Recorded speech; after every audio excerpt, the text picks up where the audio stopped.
Asalaamu calaykum waraxmatullaahi wabarakaatu. Waxaynu halkan ku soo gudbinaynaa dardaaran ay u direen ilmahooda hooyo iyo aabbo. Ilmaheygii goortii aan gaboobo waxaan rajaynayaa inaad i fahantaan, dulqaad i yeelataan, lacala haddii aan saxanka jebiyo ama miiska maraq u daadiyo, sababtoo ah aragaygii baa sii yaraanaya. Waxaan rajaynayaa inaadan igu qaylin, dadka waaweyn waa xasaasi, waana naxan kol kastoo lagu qayliyo. goortii maqalkayga daciifo ama maqli kari waayo waxaad sheegaydo, waxaan rajaynayaa inaadan igu yirin dhagool, fadlan igu celi ama ii qor wixii aad i tiri.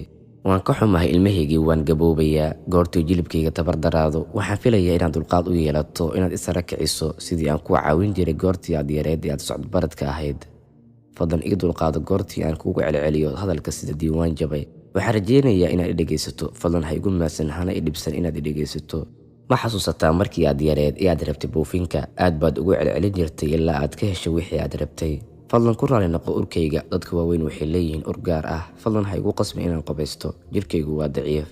dadka waaweyna si fudud bay ku xanuunsadaan goorta ay qabow badan dareemaan.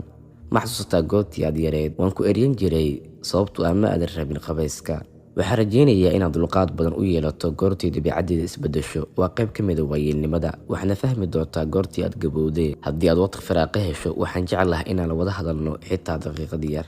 haddii jeer keligii baan ahay, mana haysto qof aan la hadlo. waan ogahay inaad shaqo mashquul ku tahay, xitaa haddii aadan xiisaynayn sheekadeeda, fadlan waqti ii hel. ma xasuusataa goortii aad yareed waxaad dhegaysan jirtay sheekooyinka carruurnimada ee aad jeclayd. goortii wakhtiga ii yimaado aadna xanuunsado oo aad sariirta ka kici kari waayo, waxaan filayaa inaad dulqaad u yeelato inaad i daryeesho. waan ka xumahay haddii aan si kadiis ah sariirta u qooyo amaba wax qaribo. waxaan rajaynayaa inaad sabar u yeelato daryeelkayga saacadda ugu dambaysa ee nolosha ma sii waarayo. goortii wakhtiga geerideeda yimaado, waxaan filayaa inaad dhinacayga joogto, gacanteeda qabato. waxaan wajahayaa geeri, hana iga welwelin, qof kasta wakhtigiisa ma dhaafayo. haddii aad iga dambayso ha iga hilmaamin ducada. haddii ay aabbo ama hooyo midkood ku nool yahay, ka ducayso, u noqo baari, u naxariiso oo daryeel. allah u naxariisto haddii ay kaaga sii hormareen daarta dambe ee lagu waari doono. fii amaanillah. wasalaamu calaykum waraxmatullaahi wabarakaatu.